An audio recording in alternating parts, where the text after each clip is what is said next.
Facebook live में आप लोगों का स्वागत है।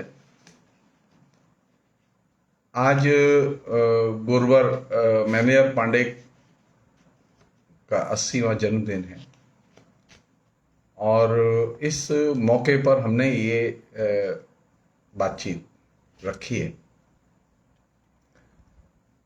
और इसका हमने विषय कोई नहीं है। एक शिक्षक के मायने क्या हो सकते हैं हम लोगों के लिए, यही एक थीम इसके लिए रखी है।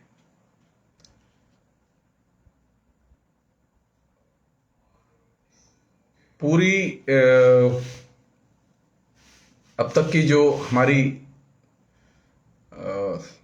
हिंदी जाति की, हिंदी क्षेत्र की, हिंदी में आलोचना की और खासतौर पर पश्चिम से संबंधित आलोचना की, जो थोड़ी बहुत समझ बनाने में जिस प्रोफेसर ने सबसे महत्वपूर्ण भूमिका अदा की, उनका नाम है मैनेजर पांडे। मुझे संयोग से उनके विभाग में पढ़ने का मौका मिला, उनकी क्लास करने का मौका मिला और 79 से लेके अब तक उनके साथ में मेरे अच्छे मधुर संबंध भी हैं और ये एक बहुत बड़ी चीज है मेरे लिए। समस्या यह है कि मैनेजर पांडे का जन्मदिन हम क्यों मनाएं? उनके शिष्यों की कमी नहीं है, बहुत शिष्य हैं उनके, और ऐसे भी शिष्य हैं जिनकी उन्होंने नौकरियां लगाई हैं। मैं तो ऐसा शिष्य नहीं हूं जिसकी उन्होंने नौकरी लगाई हो। तो कुछ लोग ऐसे हैं जो कृतार्थ हुए हैं, तो कृतार्थ होने के नाते गुरुदेव को कृतार्थ कर रहे हैं। हाँ, मैं पढ़ा जरूर हूं उनसे, कुछ चीजें सीखी भी हैं और जो चीजें सीखी हैं वो बहुत काम की चीजें सीखी हैं। इसीलिए मैंने ये चीज आपसे शेयर करने का निर्णय लिया। मैं जब 79 में जब जेएनयू पढ़ने आया तो मैनेजर पांडे, नामवर सिंह, केदारनाथ सिंह और उर्दू विभाग के भी लोग, मोहम्मद हसन साहब और दूसरे लोग, हिंदी में 5 शिक्षक थे उस समय। उनमें इन तीनों के अलावा 2 और थे, डॉक्टर सुधेश थे और चिंतामणि थे। मैनेजर पांडे की ब्यूटी यह है कि अब तक मैं जितना जानता हूं, मैं कोई बहुत अंतरंग चीजें नहीं जानता, जैसे बहुत सारे उनके विद्यार्थी हो सकता है जानते हो, लेकिन मैं जो लेखन से और उनके आलोचना कर्म के जरिए जो चीज मैंने सीखी और जानी, मैं सभी लोगों से जो फेसबुक लाइव देख रहे हैं, मैं अनुरोध करूंगा कि शब्द और कर्म नामक जो उनकी पुस्तक है, उसमें उनका एक निबंध है, लेखक और लोकतंत्र। मेरी व्यक्तिगत राय यह है कि ये निबंध आज के दौर में सबसे महत्वपूर्ण और रिलेवेंट निबंध है, जिसे हर साहित्य के लेखक को, पाठक को पढ़ना चाहिए। और ये जो बहुत सारी मूर्खताएं फैली हुई हैं लेखन के नाम पर, लेखक होने के नाम पर बहुत सारी उजड्डताएं दिखाई देती हैं लेखक होने के नाम पर, और एक खास तरह की, जिसे कहें कि परंपरा या दस्तूर चल निकला है लेखक होने के नाम पर, फेसबुक और सोशल मीडिया में खास तौर पर। और जब से ये मोदी का शासन आया, जिसने कि आपकी अभिव्यक्ति की आजादी पर सबसे ज्यादा, आपके डेमोक्रेटिक राइट्स पर सबसे ज्यादा हमले किए हैं, और अफसोस की बात है कि एक अच्छा खासा हिस्सा जो एक जमाने में मैनेजर पांडे से पढ़ा है जिन्होंने, वो अभी बिल्कुल मोदी की चमचागिरी में एकदम मशगूल हैं। अभी शर्मनाक है ये। तो हिंदी के जो यंग लोग हैं, जो राइटर्स हैं, मैं उनको ये सजेस्ट करना चाहूंगा कि मैनेजर पांडे का जो लेख है, लेखक और लोकतंत्र, वो जरूर पढ़ा जाए।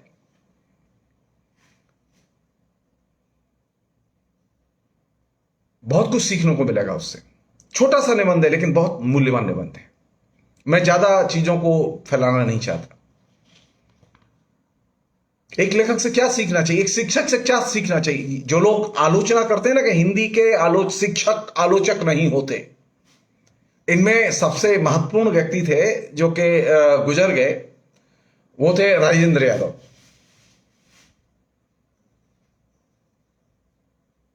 हिंदी में शिक्षक आलोचक होते हैं और बेहतरीन आलोचक होते हैं, उनमें से एक हैं मैनेजर पांडे। और अगर मुझसे कहें, नामवर सिंह से भी बेहतर आलोचक हैं वो।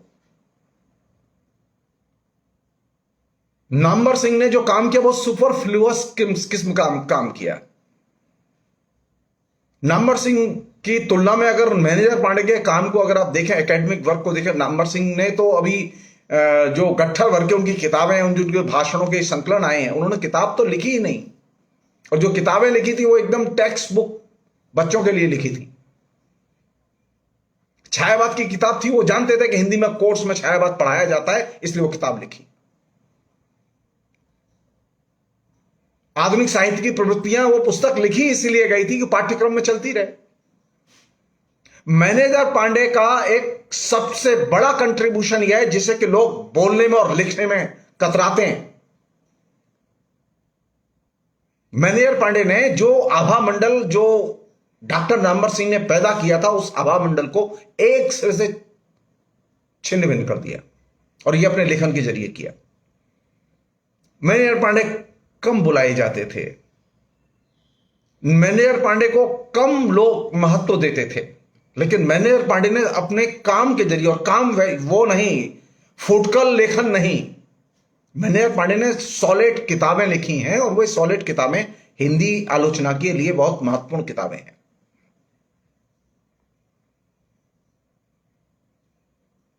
बल्कि मैं ये कहना चाहूंगा कि ये एक वास्तविकता है कि पश्चिम की आलोचना की जितनी गहरी समझ और मूल्यांकन पहली बार, उसके बाद भी विकसित हुआ है, लेकिन पहली बार जिस व्यक्ति ने हमारे बीच में पेश किया, जिस प्रोफेसर ने पेश किया, उसका नाम मैनेजर पांडे है। नामवर सिंह पहले से थे, लेकिन नामवर सिंह ने पश्चिम की आलोचना पर कोई किताब नहीं लिखी, साहित्य का समाजशास्त्र पर कोई किताब नहीं लिखी। हमारे यहां ये परंपरा रही है आइकॉन बनाने की, तो नामवर सिंह आइकॉन थे हिंदी के, तो नामवर सिंह जब आइकॉन है तो अब कोई दूसरा कोई आइकॉन बन नहीं सकता था। तो जवाहरलाल नेहरू विश्वविद्यालय में रहते हुए, नामवर सिंह के रहते हुए, यह संभव ही नहीं था कि मैनेजर पांडे उनके आभा मंडल को क्रॉस कर जाएं। लेकिन मैनेजर पांडे ने अद्भुत एक चीज विकसित की, जो कि उनकी अपनी शैली है, वो किताब लिखी उन्होंने, बहुत शानदार किताब लिखी। जो लोग हिंदी के आलोचक हैं, मैं बाकायदा चुनौती के तौर पर सजेस्ट कर रहा हूं,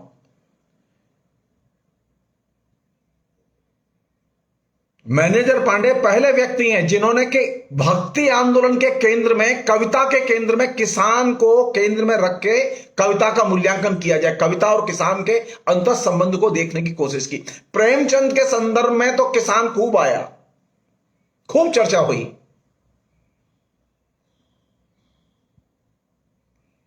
मैनेजर पांडे ने जो अपनी थीसिस लिखी सूरदास के ऊपर, कृष्ण काव्य को लेकर,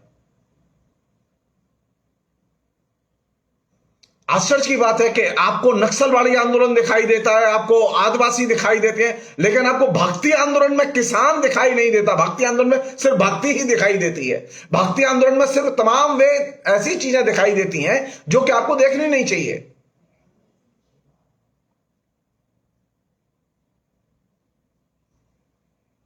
तो मैनेजर पांडे का जो सबसे बड़ा कंट्रीब्यूशन अगर मुझसे पूछा जाए तो वो ये है कि मैनेजर पांडे ने आलोचना का एक नया मानक हिंदी के लिए, और आलोचना का एक की नई भाषा, उसमें अनेक पढ़ने में हो सकता है परेशानी हो,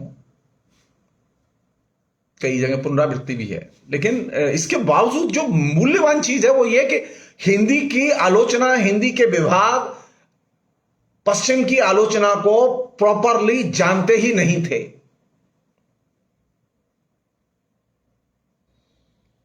आप मैनेजर पांडे की लिखी हुई किताबें उठाइए और आप नामवर सिंह की लिखी हुई किताबें उठाइए, आपको अंतर पता चल जाएगा।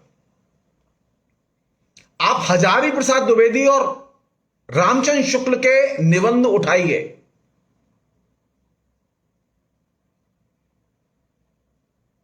मैनेजर पांडे ने पहली बार एक ऐसी जमीन तैयार की पश्चिम की आलोचना को हिंदी में लाने की और हिंदी के साहित्य के साथ में रिलेट करके उसको विकसित करने की, जो कि अपने आप में एक नई चीज थी।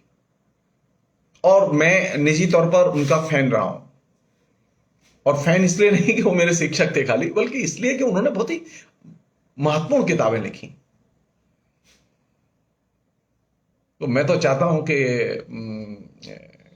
पांडे जी दीर्घायु रहें।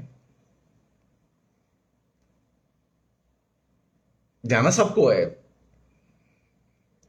लेकिन एक आदमी कंसिस्टेंटली 28 किताबें, कंसिस्टेंटली अनेक किताबें जहां के हो सकता है आलोचना की बहुत संभावनाएं हो, लेकिन एक एरिया ऐसा है जिसको कि उन्होंने खोला।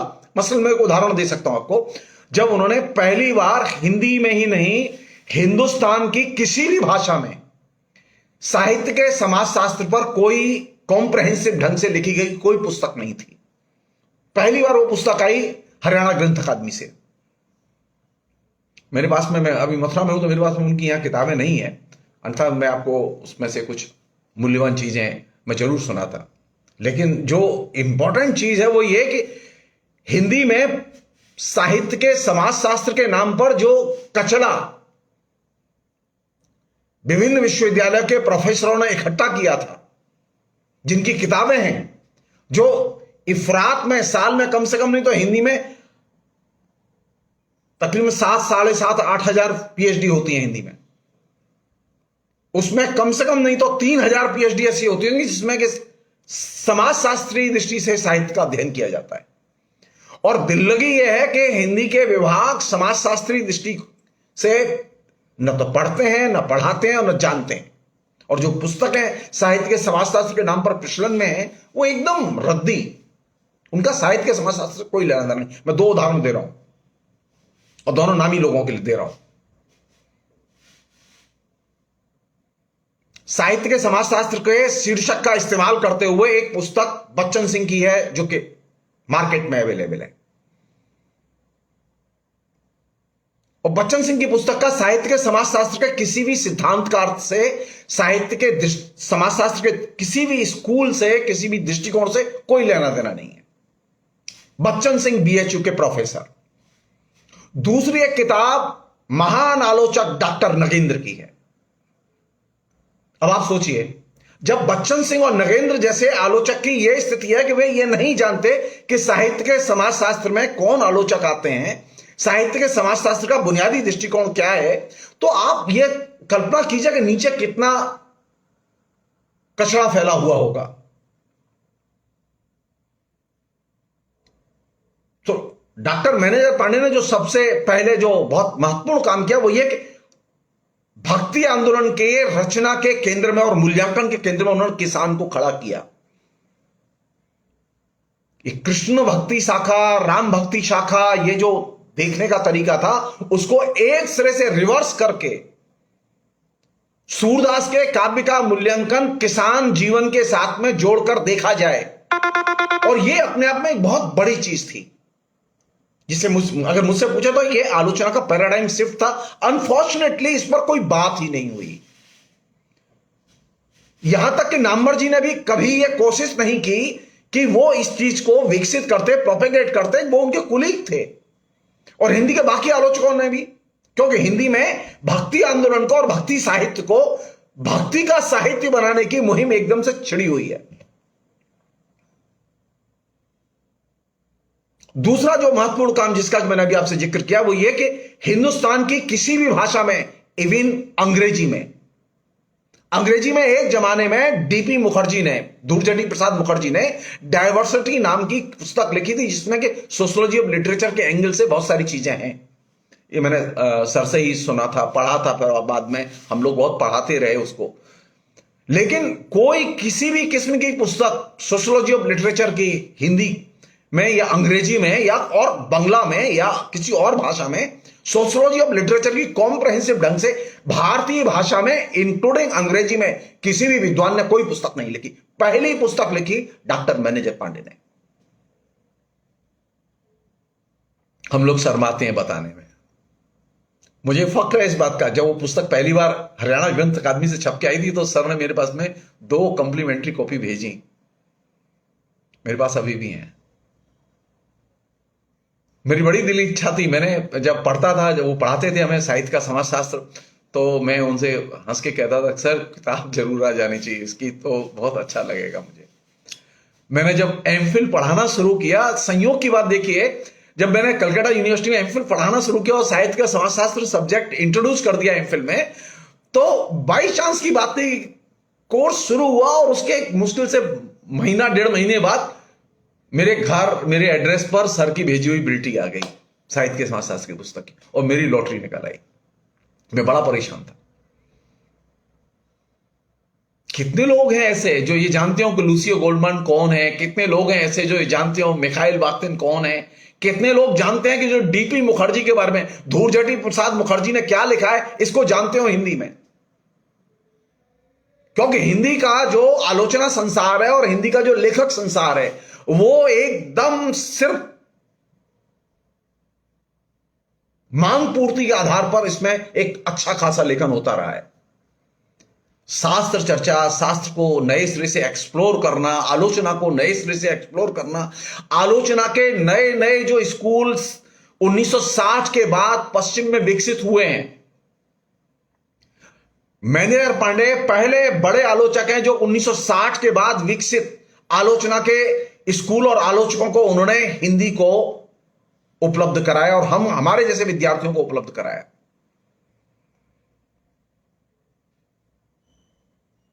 मुझे अफसोस है ये उस बात का कि मैं अभी तक उनके ऊपर पुस्तक नहीं लिख पाया। उनको मेरी इच्छा है लिखने की, मैं 3 लोगों पर लिख चुका हूं अपने तरीके से, लेकिन मेरी इच्छा है। तो मैं जो सबसे अच्छी चीज समझता हूं वो ये कि एक शिक्षक की, कि वो उसने शिक्षा को एक अर्थपूर्ण दिशा दी और ऐसी दिशा दी जिसमें कि अनंत संभावनाएं काम की। सेकंड चीज जो कि मूल्यवान लगती है मुझे डॉक्टर मैनेजर पांडे की, जवाहरलाल नेहरू विश्वविद्यालय में और खासतौर पर हिंदी में, सब लोग जानते हैं, आप लोग, हमारे नामवर सिंह थे, वो राजनीतिक दल बदलने के लिए विख्यात थे, राजनीतिक विचारधारा बदलने के लिए विख्यात थे। हिंदी के प्रोफेसरों में एक बड़ी संख्या है। अगर 100 प्रोफेसर चुनेंगे आप हिंदी के, तो उसमें से आपको 98% प्रोफेसर ऐसे मिलेंगे। इनमें तमाम मैनेजर पांडे के पढ़ाए हुए भी प्रोफेसर हैं जो कि सत्ता की चाकरी करना और सत्ता का अनुकरण करना वे अपना धर्म समझते रहे हैं, और यह परंपरा नामवर सिंह ने डाली थी हिंदी में, वो पहले से थी। मैनेजर पांडे का जो तीसरा महत्वपूर्ण कंट्रीब्यूशन है एक शिक्षक के नाते, मैनेजर पांडे ने अपने को सत्ता की राजनीति से दूर रखा। वो चाहते तो सत्ता की राजनीति का इस्तेमाल कर सकते थे, सत्ता की राजनीति से जुड़ सकते थे। उन्होंने अपने लिए विकल्प खुला रखा मार्क्सवाद का। उन्होंने सत्ता की राजनीति के विकल्प को चुना नहीं। प्रधानमंत्री कोई भी हो, मैनेजर पांडे को कोई लेना देना नहीं, लेकिन नामवर जी को लेना देना था, केदार जी को लेना देना था। इनामों के लिए लॉबिंग करते हुए लोगों ने देखा है, लेकिन मैनेजर पांडे सत्ता की राजनीति और सत्ता की लॉजिक से साहित्य की राजनीति चलाने के एकदम खिलाफ रहे हैं। और यह बहुत महत्वपूर्ण चीज थी जो कि मुझे बार बार अपील करती थी कि एक लेखक, एक आलोचक, एक अच्छा शिक्षक, मैनेजर पांडे कभी क्लास में बिना तैयारी के नहीं आते थे, हमेशा नोट्स बनाते थे। मैं अपना एक छोटा सा अनुभव बता रहा हूं आपको जो कि बहुत बात का है। मुझे संयोग से मौका नहीं मिला ज़्यादा उनके साथ में अपने जेएनयू के जो मेरे 6.5 साल का जो जीवन रहा है उसके अलावा। 2007-8 की बात थी, हैदराबाद में एक सेमिनार थी और उस सेमिनार, नई यूनिवर्सिटी खुली जो अंग्रेजी विश्वविद्यालय के नाम से। तो वहां हिंदी विभाग खुलने के पहले हिंदी विभाग की तरफ से एक सेमिनार रखी गई। मैं आपको एक लेखक की ईमानदारी और आलोचक की ईमानदारी की बात बता रहा हूं मैं आपको। तो उसमें वक्ता के तौर पर मैं भी था, नामवर जी भी थे, मैनेजर पांडे थे और भी लोग थे। तो उद्घाटन सत्र में नामवर जी थे और मुझे दोनों को बोलना था। सेकंड सत्र में ना मैनेजर पांडे को बोलना था। जब बात चलने की, और वो प्रोग्राम थोड़ा सा वो मास कल्चर और दूसरी चीजों से रिलेटेड था, तो मैंने अपना भाषण जो है वो मास कल्चर के पहलू पर और फिल्म के पहलू पर केंद्रित होकर शाहरुख खान पर ही मैं 70 मिनट का मैंने अपना लेक्चर दिया। और पहली बार ऐसा हुआ कि मेरे 2 शिक्षक जिन्होंने मुझे पढ़ाया है, नामवर जी डायस पर थे और मैनेजर पांडे मेरे सामने थे। ये मेरे लिए बहुत बड़ी चीज थी। ये मेरा भी टेस्ट था, एक परीक्षा थी मेरी। नामवर जी ने अविकल, बिना, गर्दन उनकी टेढ़ी हो गई लेकिन उन्होंने गर्दन नहीं फेरी।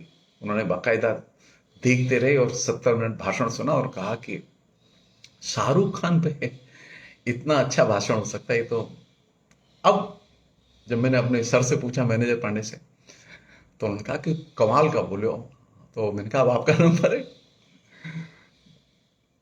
तो ऑनेस्टली बोले, हम तो असल में मैं तो पुराने ही नोट्स उठा लाया हूं अपने 20 साल पहले के। तो मैंने कहा वो भी काम आएंगे, बहुत अच्छे होंगे वो भी। नामवर जी का एटीट्यूड ये था कि ये मास कल्चर मेरा एरिया नहीं है, मैं जानता नहीं हूं। दोनों ने एक स्पष्ट बाध्यता, ये मैं जानता हूं, ये नहीं जानता। एक आलोचक के नाते, एक शिक्षक के नाते, ये जो फ्रैंकनेस है, हम में से अधिकतर लोगों में ये फ्रैंकनेस नहीं है। हम ये कहते ही नहीं कि हम ये नहीं जानते।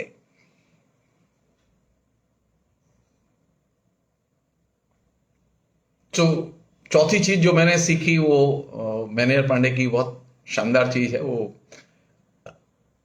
फ्रैंक बहुत है, चुटकी लेके बात करते हैं, कभी कभी व्यंग भी बहुत तीखा करते हैं।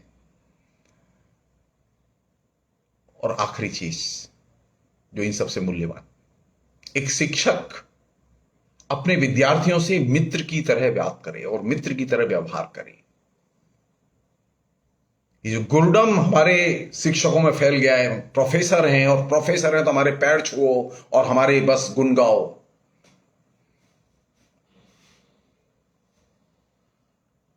मैनेजर पांडे को मैंने अपने पूरे 6.5 साल के छात्र जीवन में जो करीब से देखा, कभी भी उन्होंने एक गुरु की तरह विद्यार्थी को मैंने ट्रीट करते हुए नहीं देखा। हमेशा हर विद्यार्थी को मित्र की तरह समान धरातल पर रख के बात करते थे।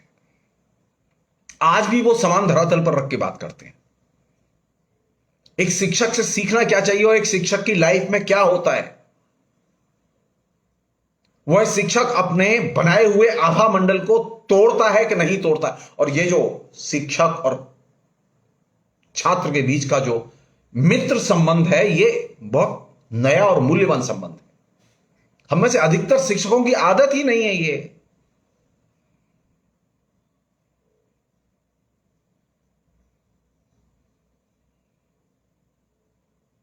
हम में से अधिकतर शिक्षकों में ये बीमारी फैली हुई है कि हम झूठ बोलते हैं और एक गुरुडम में रहते हैं, एक आभा मंडल बना के रहते हैं, फेक आभा मंडल बना के रहते हैं।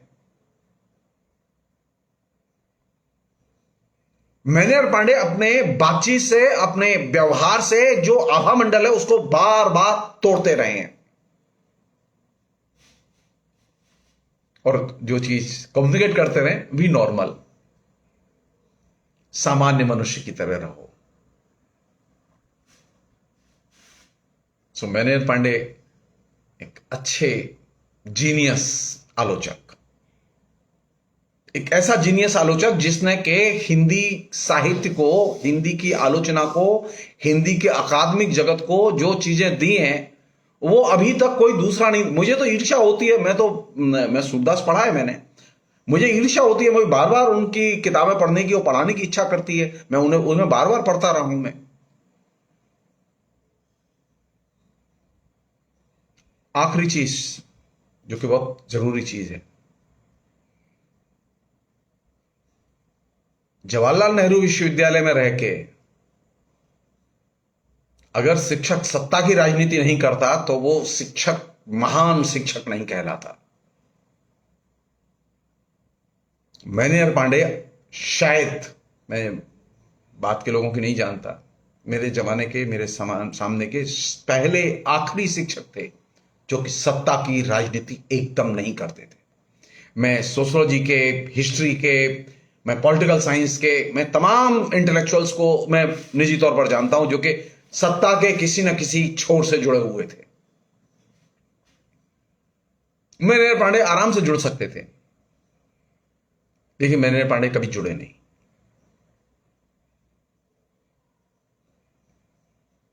आलोचना के वे केंद्र में आ सकते थे। अब आप सोचिए यहां से कि उनकी एक से एक मूल्यवान किताब आई है, लेकिन चूंकि वे सत्ता की राजनीति नहीं करते और किसी प्रकाशक की चमचागिरी नहीं करते और किसी प्रकाशक की दलाली नहीं करते। आप प्रकाशक की दलाली कीजिए, प्रकाशक की चमचागिरी कीजिए, आप सत्ता की दलाली कीजिए, सत्ता की चमचागिरी कीजिए, आपका एक स्पेशल इशू निकलेगा। सवाल तो उठता है ना कि मैनेजर पांडे ने इतनी मूल्यवान किताबें लिखी, लेकिन इसके बावजूद आलोचना जैसी पत्रिका ने मैनेजर पांडे पर स्पेशल इशू नहीं निकाला। निकाला किस पर? जिस लड़के को मैनेजर पांडे ने पढ़ाया और जिसने 16 साल में अपनी पीएचडी की।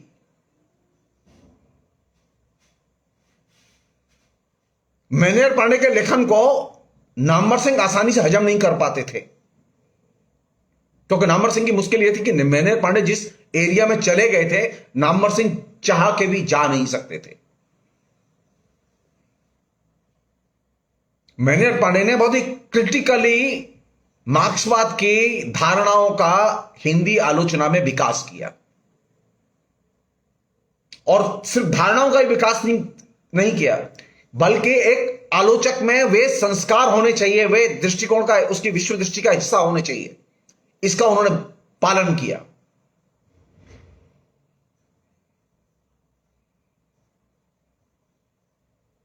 क्या चाहिए मुझे एक शिक्षक से? मुझे चाहिए कि मेरा शिक्षक मूल्यवान हो,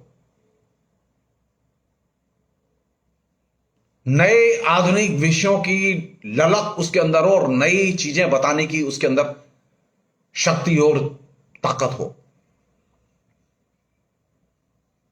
मैनेजर पांडे ने दिया। इसलिए मैंने आपसे कहा कि आज के दौर में जब मोदी का आतंक सबसे ज्यादा है, अभिव्यक्ति की आजादी पर सबसे ज्यादा खतरे हैं, और मैनेजर पांडे के पढ़ाए हुए तमाम शिष्य मोदी भक्त होने के लिए होड़ में लगे हुए हैं, जवाहरलाल नेहरू विश्वविद्यालय में जो उनके पढ़ाए हुए विद्यार्थी हैं वहां से लेके और दूसरे विश्वविद्यालयों तक, अगर वे लोग सचमुच में मैनेजर पांडे को, उनसे उन्होंने कुछ सीखा है, तो वे प्रतिवाद की राजनीति को अपना अस्त्र बनाएं, सत्ता की चाटुकारिता की राजनीति को अस्त्र न बनाएं।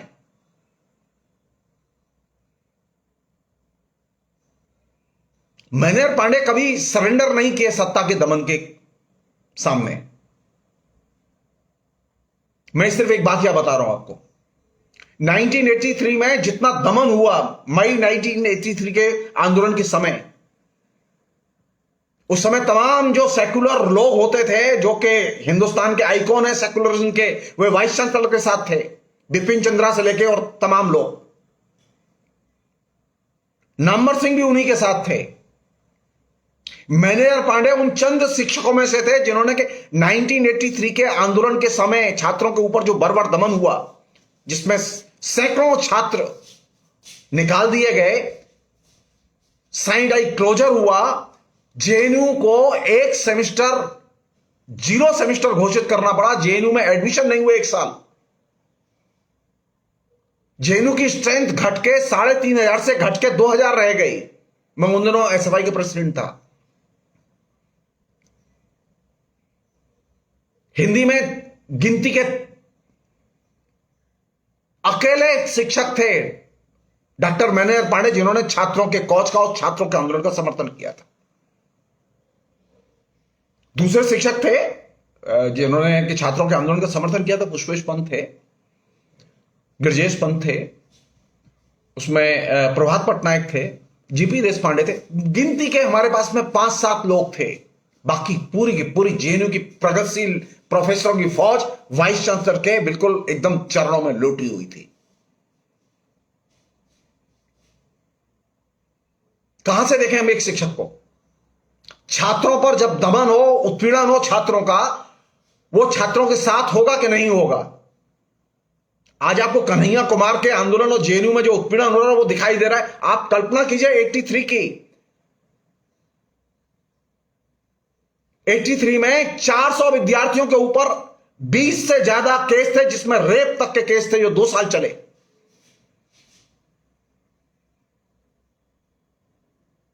हमने अपने प्रयत्न से, मेरी जब प्रेसिडेंटशिप थी स्टूडेंट्स यूनियन की, उस समय वो केस हमने बाकायदा विड्रॉ कराए। वाइस चांसलर को फोर्स किया हमने वो केस विड्रॉ करें। मैनेजर पांडे का ये जो पहलू है जीवन का, जो कि वो मतलब सरल ढंग से रहते हैं, सामान्य व्यक्ति की तरह रहते हैं, वो एग्जिजरेशन में नहीं रहते, वो लोगों से ये नहीं कहते कि तुम मेरी प्रशंसा करो जाके। जिन लोगों ने 1983 के आंदोलन को देखा है, मैं उस समय चूंकि बहुत एक्टिव था, मैंने वो फेस देखा है। तो एक शिक्षक संकट की घड़ी में किसके साथ होगा? सत्ता के साथ होगा या उत्पीड़ितों के साथ होगा, छात्रों के साथ होगा? मैनेजर पांडे लगातार मार्क्सवाद के पक्ष में, आदिवासियों के पक्ष में, किसानों के पक्ष में, मजदूरों के पक्ष में, वो लगातार एक ऑल्टरनेटिव रास्ते पर चलते रहे, जबकि उनके विभाग के दूसरे शिक्षक सत्ता के रास्ते पर चलते रहे। उनमें केदारनाथ सिंह भी थे, उसमें नामवर सिंह भी थी, और नामवर सिंह सबसे वर्स्ट परफॉर्मेंस थी उनकी।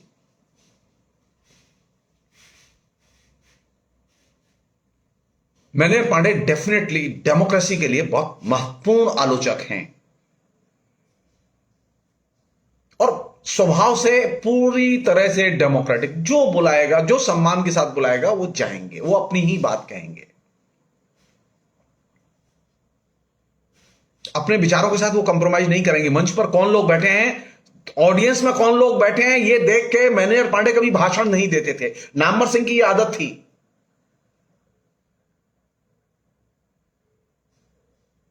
नामवर सिंह किसी को भी कुछ भी बोल सकते थे। उन्होंने तो कह दिया था कि राजा विश्वनाथ प्रताप सिंह को भारतारी जी के साथ तुलना की थी उन्होंने, कि भारतारी जैसी कविताएं लिखी हैं आपने। मैनेजर पांडे ने गलती कभी नहीं की। एक आलोचक का दर्जा होता है, वो समाज का भी आलोचक होता है, साहित्य का भी आलोचक होता है। वो सत्ता का भाण नहीं होता। और मैनेजर पांडे ने इस चीज को लगातार कन्फ्रंट किया और ये बहुत मूल्यवान चीज है। एक अन्य चीज जिसको कि मैनेजर पांडे ने अपनी रचना में, आलोचना में पहले खोल के सामने रखा, साहित्य का इतिहास किसके लिए। मैनेजर पांडे के पहले किसी भी आलोचक ने इस पहलू पर ध्यान नहीं दिया। न शुक्ल जी का ध्यान गया, न आचार्य प्रसाद द्विवेदी का ध्यान गया, न नामवर जी का ध्यान गया, न शिव कुमार जी का, किसी का ध्यान नहीं गया। मैनेजर पांडे ने पहली बार इस चीज को रेखांकित किया कि साहित्य का इतिहास सिर्फ साहित्य के विद्यार्थियों के लिए नहीं होता और न साहित्य के लेखकों के लिए होता है। साहित्य और लेखक के साथ साथ जनता भी होती है। पहले साहित्य का इतिहास और उसके पढ़ने की जो प्रासंगिकता है वो विद्यार्थियों के लिए थी और शिक्षकों के लिए थी। मैनेजर पांडे ने इसका दायरा विकसित किया अपने आलोचना दृष्टि के जरिए और कहा कि नहीं, साहित्य का इतिहास उनके लिए भी है जो साहित्य लिखते हैं और उनके लिए भी जो साहित्य पढ़ते हैं। और ये एकदम नई चीज थी, एक नया पैराडाइम था। मैं तो चाहूंगा कि सर 100 साल जिंदा रहे। बहुत सारी आलोचना है, उन्होंने बहुत कुछ काम किया है, लिखा है जिस पर कि हम आलोचनात्मक ढंग से लिख सकते हैं, लिखें। लेकिन जो मूल्यवान चीज है वो क्या है? डेमोक्रेसी के पक्ष में कॉन्स्टेंटली, मार्क्सवाद के पक्ष में निरंतर लेखन। जो मार्क्सवादी आलोचक है इस दुनिया के, उनको बार बार हिंदी की जो एकेडमिक दुनिया है उसको इंट्रोड्यूस कराना, ये एक अकेले एकदम से मैनेजर पांडे ने किया, और ये साधारण चीज नहीं है। इसलिए वे एक जीनियस तो हैं ही, इसमें कोई दो राय नहीं है। शानदार इंटेलेक्चुअल हैं, बेइंतहा ईमानदार, क्योंकि उन्होंने सत्ता के साथ कोई समझौता नहीं किया। छात्रों के सबसे हितैषी, छात्रों के कभी भी उन्होंने विरोध में कभी भी कोई किसी फैसले में अपने एकेडमिक लाइफ में शिरकत नहीं की।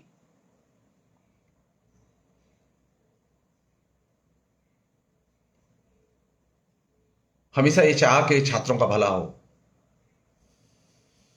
और ये जो चीज थी ये नामवर जी को ज्यादा पसंद नहीं थी। नामवर जी को हमेशा वही चीज अच्छी लगती थी जो उनकी हाँ में हाँ मिलाई। मैनेजर पांडे अनेक बार नामवर जी से असहमत भी होते थे, जम के असहमत होते थे, मंच पर भी असहमत होते थे। तो असहमत होने की कला लोकतंत्र के लिए बेहद जरूरी है, साहित्य के विद्यार्थी के लिए बेहद जरूरी है, और यह चीज एक सामान्य संस्कृति के तौर पर छात्रों के बीच में, साहित्यिक समाज के बीच में विकसित करने में मैनेजर पांडे का महत्वपूर्ण योगदान है, और यही हमारे लिए सबसे अच्छी चीज है। अच्छी चीज है। हमारे आलोचक मार्क्सवादी हैं ये कहने से संकोच करते हैं, आदिवासियों के पक्ष में खड़े हैं ये कहने से संकोच करते हैं। अब उठा के देखिए मार्क्सवाद के पक्ष में कितना लिखा है लोगों ने, और मार्क्सवादी दृष्टिकोण से विभिन्न जो 60s के बाद के जो मार्क्सवादी सारी दुनिया में आए उन पर कितना लिखा है लोगों ने। नामवर जी ने तो तकरीबन नहीं के बराबर लिखा था। मैनेजर पांडे ने विशाल विशाल विशाल स्तर पर लिखा है, और यह चीज मैनेजर पांडे को मार्क्सवादी आलोचना का एकदम सबसे शिखर आलोचक बनाती है। मेरी हृदय से इच्छा है कि सर दीर्घायु हों और पहले की तरह खूब लिखें। आज इतना ही, बहुत बहुत शुक्रिया, थैंक यू।